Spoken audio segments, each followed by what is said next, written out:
નમસ્કાર મિત્રો, હું છું અશોક બનાસ બ્લોગર ને આજે એવી જગ્યા પર આવી ગયો છું. તમને એવું કહું કે ડીસાથી માત્ર 5 કે 6 કિલોમીટર દૂર એવી કુદરતની જગ્યા, એટલે કે કુદરતના ખોળે આપણે અહીંયા ઈસ્માની માતાના મંદિરે આવીએ છીએ ને સામેના ભાગમાં પહાડે અહીંયા આવીએ ત્યારે અહીંયા મોટો પહાડ જોવા મળે છે આપણને. બીજી વસ્તુ કે ખરેખર કુદરતના ખોળે આવીએ ત્યારે આપણે જે નીલગાયો જે ચરી રહી છે એટલો અદ્ભુત નજારો લાગે ને. આ સૂર્યાસ્ત એટલે કે સવારના 5 વાગ્યાનો સમય થઈ ગયો છે એટલે મસ્ત સનલાઇટ પડી રહી છે અને જે આ નજારો ખરેખર દિલ ખુશ છે. તમે થાકેલા પાકેલા જો અહીંયા આવ્યા હો ને તો મન આખું મોજ પડી જાય એવું. એક્ઝેક્ટ હું પહોંચી ગયો છું એ ફાઇનલ આપણે સામે માતાજીનું ઈસ્માની માતાનું જે મંદિર છે એના સામેના પહાડ પર. અને અહીંનો જે નજારો છે ને ખરેખર બહુ જ ગજબનો નજારો છે. અને મારી પાસે તમે જે ત્યાંથી આપણે જોઈએ ને એક પહાડ તમને દેખાતો હશે, આ પહાડ છે.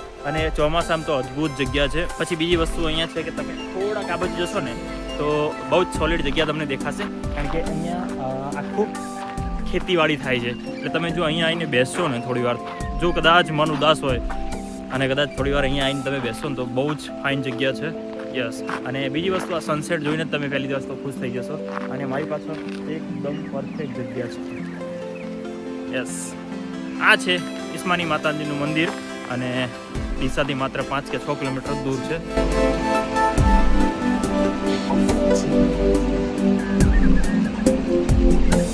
કચરો પડી રહ્યો છે તો કચરો ના કરો અહીંયા, કારણ કે આટલી મસ્ત જગ્યા આ તમે ઉપર જોવો. આવું જોવા માટે આપણે કંઈક દૂર જવું પડે. રેડી.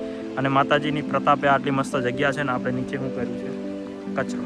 તો આવું ના કરો મિત્રો, બાકી એકદમ ફર્સ્ટ ક્લાસ જગ્યા છે.